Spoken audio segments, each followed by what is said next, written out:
Hi friends, ఈరోజు Sunday. So అందుకని మా గుంటూరులో కిచిడి ఫేమస్. కిచిడి, పరోటా, కబాబ్ ఇవి ఫేమస్. సో ఈరోజు అయితే నేను ఒక హోటల్కి వెళ్ళి కిచిడి అయితే తీసుకొచ్చాను. సో అది తిని టేస్ట్ ఎలా ఉందో చెప్తాను. గుంటూరులో ఖచ్చితంగా సండే వచ్చిందంటే మాత్రం చాలామంది కిచిడి తింటారు.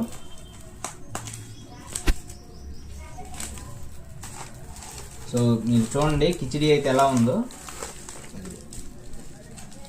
సో ఇదైతే కిచిడి ఫ్రెండ్స్, కొద్దిగా ఘాటుగా ఉంటుంది, స్పైసీగా ఉంటుంది. సో దీనికి మన కోసం వాళ్ళైతే చారువా ఇచ్చారు.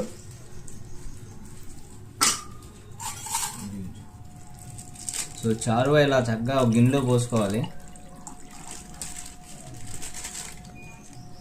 సో పక్కన పెట్టేసుకుందాం. సో దీనికి ముందుగా గుంటూరులో గోంగూర అనేది ఫేమస్.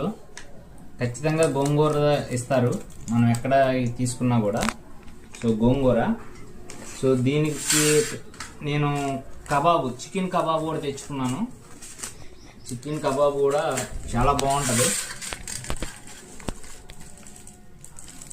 సో ఫస్ట్ అయితే మనకి ఇప్పుడు ఈ కిచిడీలో 3 ఉన్నాయి నంచుకోవడానికి: గోంగూర అండ్ చారువా, చికెన్ కబాబు. సో ఫస్ట్ అయితే మనం గోంగూరతో తిన్నాము. టేస్ట్ ఎలా ఉందో చెప్తాను మీకు. కొద్దిగా వేసుకుంటున్నాను, దగ్గరే పెట్టు.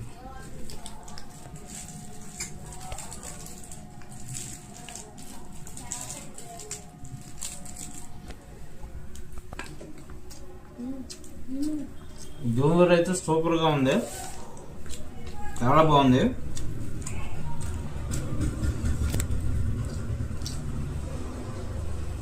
చాలా బాగుందండి గోంగూర కిచిడి. ఇప్పుడైతే 2 ముక్కలు చికెన్ వేసుకున్నాము. ఇలా నుంచి కలుపుకోవాలి చక్కగా.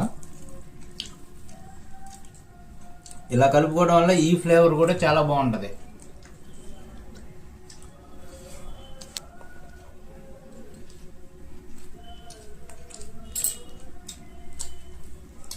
చాలా బాగుందండి.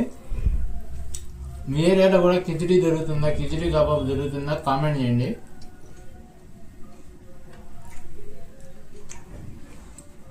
సూపర్గా ఉంది.